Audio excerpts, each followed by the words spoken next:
It's also a dishonor to the black community. Yeah. I mean, if you look at Donald Trump, the man who would refuse to rent to black people in the 1970s, who tried to lead a lynch mob against 5 black and brown kids in the 1980s for the Central Park case, who refused to allow black casino workers to have a prominent place in his casinos in Atlantic City in the 1990s, who spent 5.5 years lying about Barack Obama's birth certificate in the 2000s, who came into office and then attacked black people like Colin Kaepernick, who attacked Ruby Freeman and her daughter Shay Moss for simply doing their jobs as Fulton County election workers. You dishonor those people when you go and perform for this man who has done nothing but dishonor black people. And just last year, he was calling Haitian immigrants, accusing them of eating cats and dogs. This is not somebody that black people should be associated with and pretending to normalize. We should be challenging him. And it dishonors the legacy of Dr. Martin Luther King Jr., whose birthday we honor on Monday, to celebrate this man. Now, what we just saw is that man on CNN, who is one of the most ridiculous people. I don't even know how this man's on TV. Everything he brought up about Trump was from the 70s, which is this one anonymous case in 1973 where a building manager and a person of color, a brown person, I guess there was an issue with renting, and now Trump's a racist. That's 1973. The last time I checked, for somebody to be such a stout racist that when you got to go all the way back to 1973 to try to find proof, oh, that's not that. You're not really validating your point. Or they bring up one of my favorites, the Central Park 5. Now, let's lay this out on the table and be done with this once and for all. The article that Trump had published back in 1985 or something like that about bringing back the death penalty didn't even have anything to do solely with the Central Park 5. Donald Trump did an interview on this. And what it was, that there was a woman, a Hispanic woman in the Bronx that had been assaulted by black and brown men, and they were arrested and then they were freed on bail. And Trump felt like the punishment wasn't harsh enough. So he posted an article about bringing back the death penalty. If you look at that article, it has nothing. It references the Central Park 5, none at all. But yet you got Democrats today in the media that's going way back to 1984, 1985, an article about the Central Park 5, who at the time, the entire country thought that they did it. Why? Because they said they did. And what they don't want to tell you is the prosecuting attorney and the district attorney were Democrats, white Democrats at that. But they make Trump out to be a racist. Was that DA racist? Was that prosecutor racist? Was all of those other celebrities and people who felt like these young men were guilty because they said they were, are they racist too? It's ridiculous. Now, black Democrats are pissed off because Nelly, Snoop, Rick Ross, Soulja Boy, and several other rappers are performing at the inaugural ball for the president of the United States. These folks are nuts, but the way Nelly handles it and the way Nelly gets at them, man, make you proud. Do your thing, Nelly. Now, Joe Biden, who co-authored the 94 crime bill, which is known to be responsible for mass incarcerating black and brown young men and women from the 90s onward. Now, he co-authored that. Not to mention, his mentor was a man named Robert KKK Byrd. His name was Robert Byrd. Okay, now, Robert Byrd was a high-ranking member of the Ku Klux Klan. Matter of fact, Joe Biden spoke at this man's funeral, gave the eulogy back in 2012, 2013. But they don't want to talk about that. They don't want to talk about how on the debate stage, Kamala Harris brought up Joe Biden's racist policies and how it affected black and brown people, when he didn't want busing and didn't want schools segregated because he felt like he didn't want his kids being in a jungle. But yet, oh my God, we say Joe Biden is the unifier. Joe Biden is just like your typical liberal. They don't even realize how racist they are. This is the man that spoke to Charlemagne the devil, which they call him Charlemagne the you know what, but I don't call him that. To Charlemagne the devil and said, you ain't black if you don't vote for me. This is the same party where Hillary Clinton said she got hot sauce in her bag. And then when they brought it up, she said, is it working? When they said, oh, they're going to think you pandering, she said, is it working? This is the same party where the cosplaying candidate who said she was black, even though everybody knew she wasn't, who tried to be black, talked about greens and cooking them in her bathtub and had Megan Thee Stallion twerking on the stage. That was all good. But now Nelly and these other people want to perform for the inauguration. And now, oh my God, that's a bad thing. They're selling out.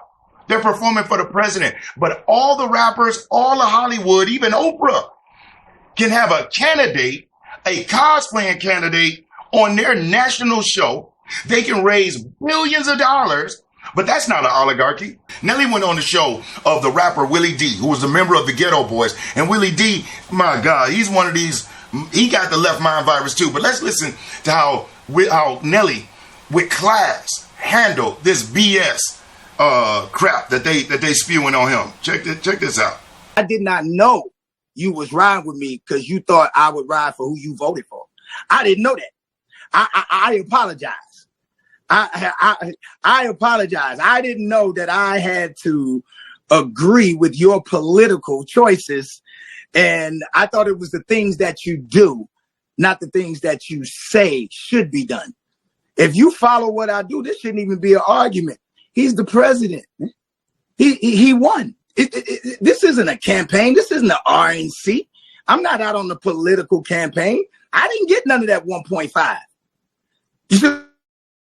To try to help.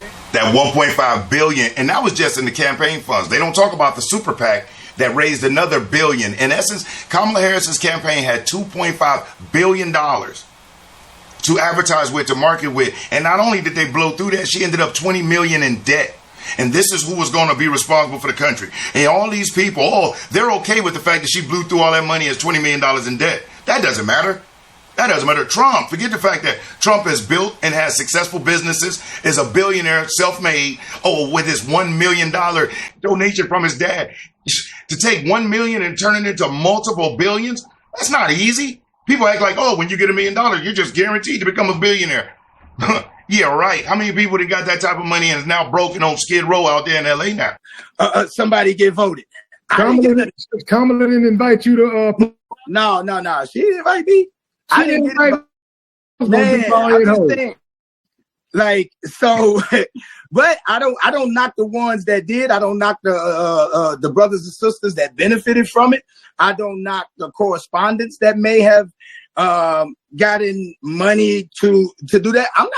I'm not doing this for money. I'm doing this because it's an honor. I respect the office. It don't matter who is in office. The same way that our men and women, our brothers and sisters who protect this country, have to go to war and have to put their life on the line for whoever in office.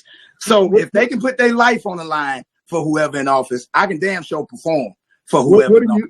What do you say to the people that say we're not giving you this backlash because of your political affiliation or your political choice or whatever?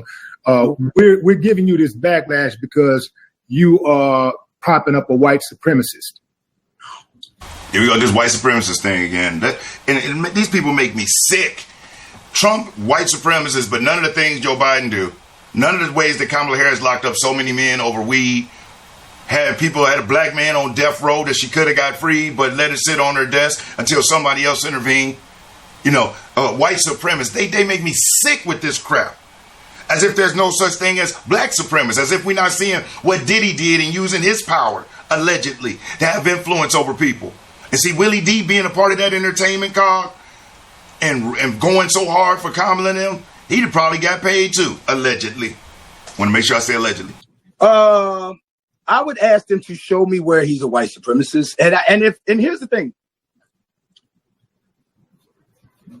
Okay, I get it. He did say, if you don't vote for me, you're not black, right? Oh, no, that wasn't him. That wasn't him. Hold on. I'm trying to think. Hold on. He did create. I know where you're going. He did create the crime bill in the 90s, which said that if you get caught with 5 grams of crack, you do a mandatory 5 years. That had mass incarceration. I think even the Vice President Kamala spoke on that part that said that the crime bill played a huge part. No, he didn't do that. Let me see. What did he do? I'm trying to think. The white supremacist. Hold on. I'm gonna get to it. Okay. He did not rent to black people. What was it, in the 70s or the 80s? Is that what they said? And okay. Is he renting to him now?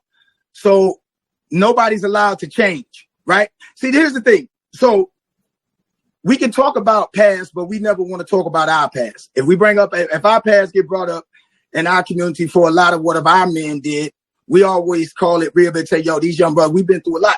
I know I've been through a lot. If my past was what was going to prevent me from winning today, I wouldn't be here. You know what I'm saying? Now, I'm not saying that he ain't got some fucked up ways. That's not what I'm saying at all. That's why I'm not telling you who to vote for. But what I'm saying is that he's the president of the United States. He's not the candidate for the United States. He's the president. He won. I think if Trump, some of these ways, like, you know, with the housing discrimination. And that's all I can take before, some more. And that's just some more of Willie D doing his bootlicking. And he acts like he's just, asking questions that so many people want to know. No, that's what he feels and that's what he thinks. But just know, all black people don't feel like Willie D.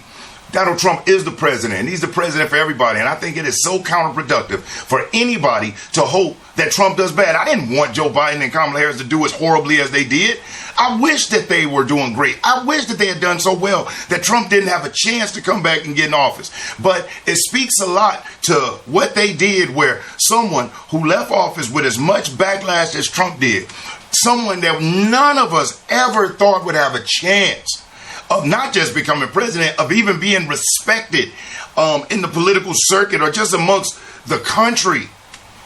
This man pulled off the greatest political comeback, and he didn't do it just because he's Trump. He did it because of how horrible of a job is being done by the Biden administration. And then for those black folks that want to act like, oh, Biden this, you better watch out, because you know what was happening? They were bringing in these illegals to replace us.